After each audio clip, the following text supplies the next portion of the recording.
또 내가 보니 보라, 어린 양이 시온산에 섰고 그와 함께 14만 4천이 서 있는데 그들의 이마에는 어린 양의 이름과 그 아버지의 이름을 쓴 것이 있더라. 내가 하늘에서 나는 소리를 들으니 많은 물소리와도 같고 큰 우레소리와도 같은데 내가 들은 소리는 검은 고 타는 자들이 그 검은 고를 타는 것 같더라. 그들이 보좌 앞과 내 생물과 장로들 앞에서 새 노래를 부르니 땅에서 속량함을 받은 14만 4천 밖에는 능히 이 노래를 배울 자가 없더라. 이 사람들은 여자와 더불어 더럽히지 아니하고 순결한 자라.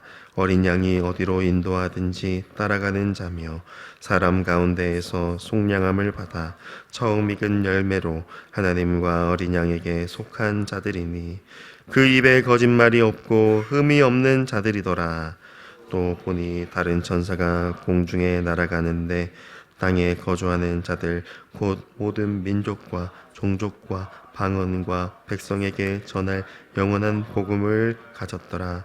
그가 큰 음성으로 이르되 하나님을 두려워하며 그에게 영광을 돌리라. 이는 그의 심판의 시간이 이르렀음이니 하늘과 땅과 바다와 물들의 근원을 만드신 이를 경배하라 하더라.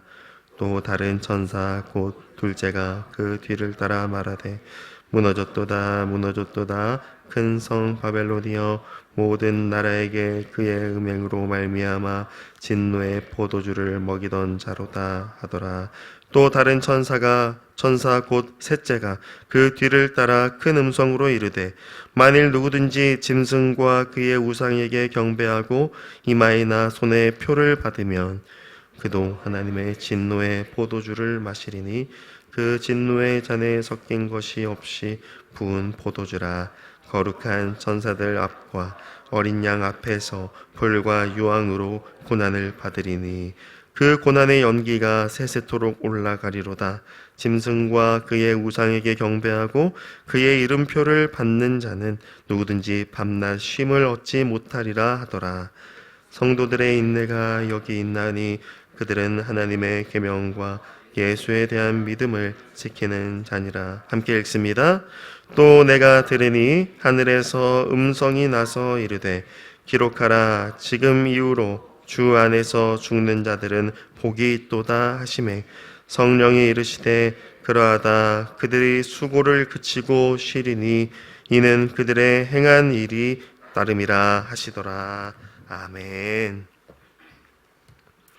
사랑하는 성도 여러분, 오늘 말씀 1절은 또 내가 보니 라고 시작하며 새로운 환상을 보여줍니다. 그 환상은 바로 어린 양이 시온산에 서 있는데 그 산에는 앞에서 등장했던 14만 4천 명이 함께 서 있는 장면입니다. 이 14만 4천 명은 앞에서 하나님의 택하심을 받은 이스라엘 12지파와 그 지파에 속한 백성들로 등장했었습니다. 앞에서는 하늘보좌 앞에서 등장했었다면 이제는 시온산이라는 곳에서 어린 양과 함께 등장합니다. 어린 양이라는 이 표현이 구약 출애굽의 이미지를 상징하고 있다면 시온산, 이 이미지는 하나님의 종말론적 임재와 구원을 상징하는 장소 이미지입니다. 특별히 선지서 이사야서와 미가서에서 시온산 이미지는 하나님의 종말론적 구원을 표현하는 데 사용되는 이미지입니다. 바로 그 하나님의 임재와 구원을 상징하는 곳에 14만 4천이 서 있습니다. 다시 말해 하나님의 임재와 구원을 받은 자들, 이마에 어린 양의 이름과 아버지의 이름이 쓰여진 하나님의 백성들이 어린 양과 함께 시온산에 서 있다라는 말씀입니다. 그들은 곧 하나님의 임재와 하나님의 구원을 보여주고 나타내는 자들입니다.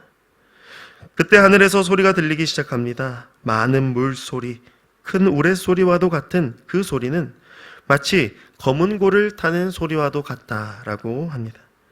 이 검은 고 소리와도 같은 소리는 다름 아닌 3절에 새 노래를 부르기 위한 연주입니다.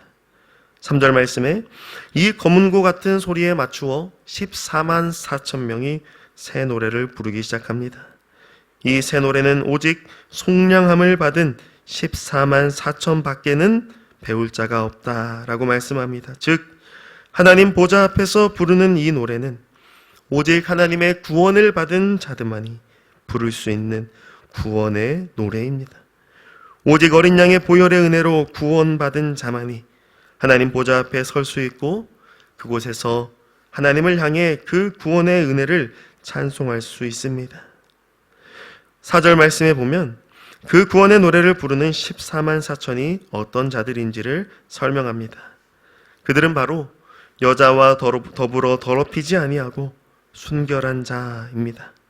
즉 하나님의 구원을 찬송하는 자들은 세상 죄악에 자신을 내어주지 않고 오직 어린 양의 인도함을 받아 따라가는 자들입니다.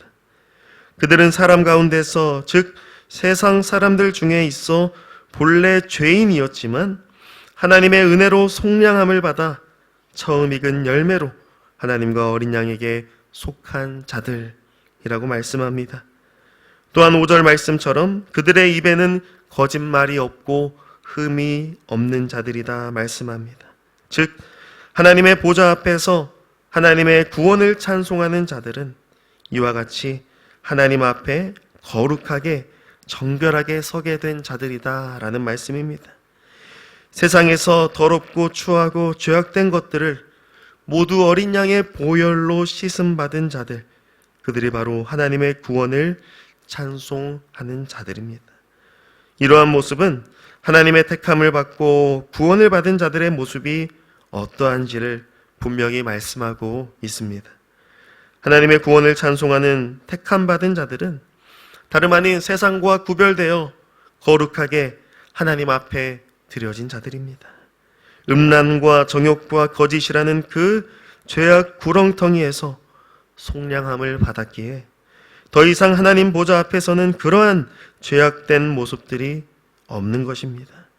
우리가 하나님 앞에 구원받은 자로 선다는 것은 바로 우리가 세상의 죄악된 것들로부터 씻음받고 하나님 앞에 거룩한 예배자요 새 노래, 구원의 노래를 부르는 자로 선다라는 것입니다.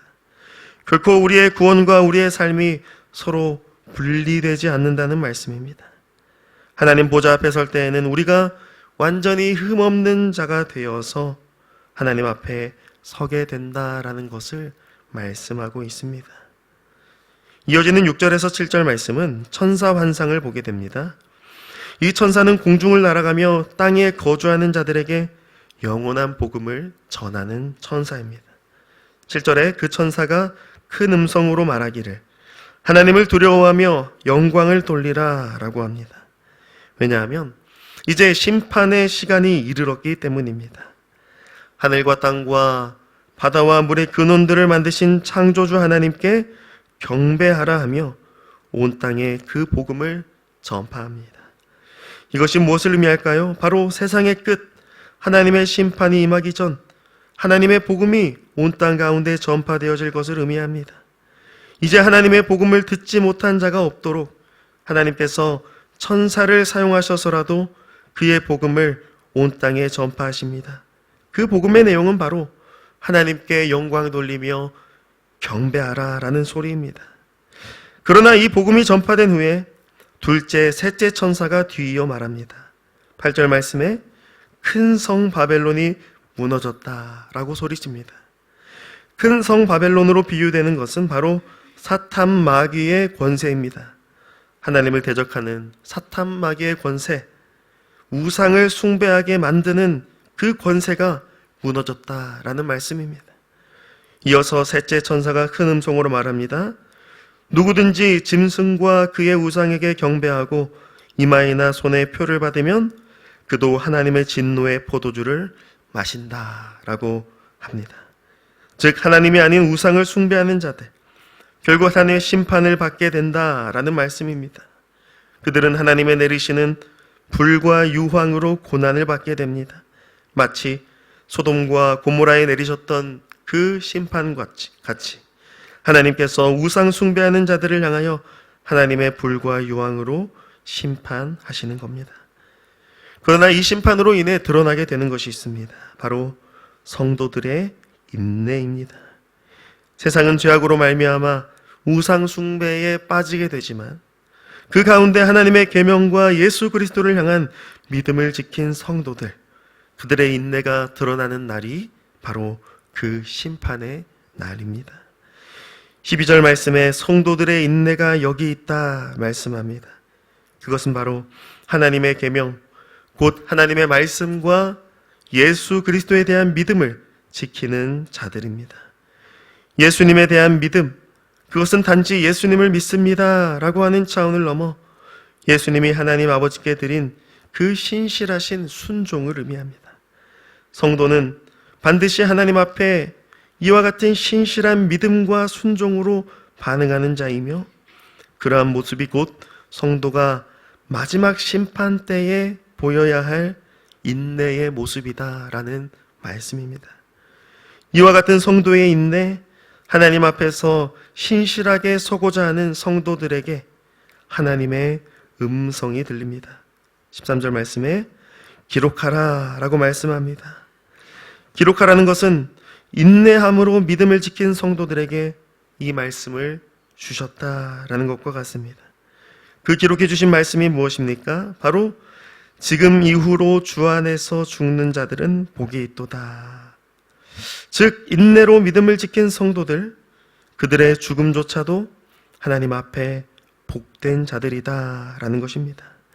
우상 앞에 절하지 않고 끝까지 믿음을 지킨 성도들, 하나님 앞에 복된 자들이다 라는 말씀입니다. 이 기록에 대하여 성령께서 확증해 주시기를 그러하다 그들이 수고를 그치고 쉬리니 이는 그들의 행한 일에 따름이라 말씀해 주십니다. 즉 하나님이 기록하라 하신 그 말씀대로 성령께서 그 말씀을 확증해 주십니다.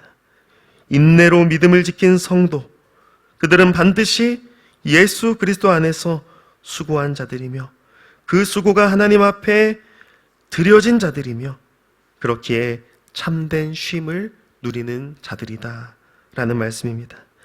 이것이 무엇을 의미합니까? 바로 우리가 이 세상에서 인내로 믿음으로 그것을 지키며 살아가는 모든 순간들, 심지어 우리의 죽음까지도 하나님이 다 보고 계시고 그것을 하나님이 복되다 말씀해 주시며 그 후에 참된 쉼을 누리게 하신다는 말씀입니다. 세상의 헛된 우상에게 절하지 않고 오직 하나님과 어린 양을 따르는 성도들, 그들은 결국 하나님 앞에 복되다 인정받고 참된 안식을 누리게 됩니다. 이것이 바로 이 세상을 믿음으로 살아가는 성도들, 교회의 모습입니다. 사랑하는 성도 여러분, 오늘 이 말씀은 우리가 이 세상을 믿음으로 살아가도록 말씀하고 있습니다. 세상의 헛된 우상들을 쫓는 것이 아니라 오직 어린 양을 따르는 믿음 가지고 끝내 하나님이 주실 그 복과 안식을 바라보며 인내하는 삶을 살도록 우리에게 이 말씀을, 교회에게 이 말씀을 주셨습니다. 이 말씀을 붙들고 주님 앞에 신실하게 살아가는 그 마지막 때를 바라보며 소망하며 살아가는 주님의 성도가 되기를 간절히 소망합니다. 끝내 하나님 보좌 앞에 구원의 노래를 부르게 될 그 날을 소망하면서 오직 창조주 하나님과 어린 양 예수 그리스도만을 신실하게 믿고 순종하며 따라가는 우리 모두가 되기를 간절히 축복합니다. 그리하여 하나님의 심판과 진노 중에도 하나님 앞에 온전히 서서 하나님께 영광 돌리고 하나님께만 찬송과 경배를 올려드리는 우리 광명교회가 되기를 주님의 이름으로 간절히 축복합니다. 아멘. 하나님 아버지 감사합니다. 오늘 말씀을 통하여 우리의 인내가 무엇인지를 말씀해 주시니 감사합니다. 오직 하나님의 말씀과 주 예수 그리스도를 향한 신실한 믿음이 곧 우리의 인내임을 기억하며 하나님의 심판날까지 이 믿음으로 굳건히 서게 하여 주시옵소서. 비록 세상의 유혹이 우리를 넘어뜨리려 할지라도 우리는 오직 하나님을 향한 믿음과 어린 양을 따라가는 그 거룩한 삶을 끝까지 지킬 수 있도록 성령 하나님 우리를 붙들어 주시옵소서. 그리하여 하나님 보좌 앞에 새 노래로 그 구원의 찬송과 경배로 영광 돌리는 주님의 백성, 주님의 교회가 되어서 주님 다시 오시는 그날까지 그 믿음 붙들고 살게 하여 주시옵소서. 이 모든 말씀 우리 주 예수 그리스도의 이름으로 기도드리옵나이다. 아멘.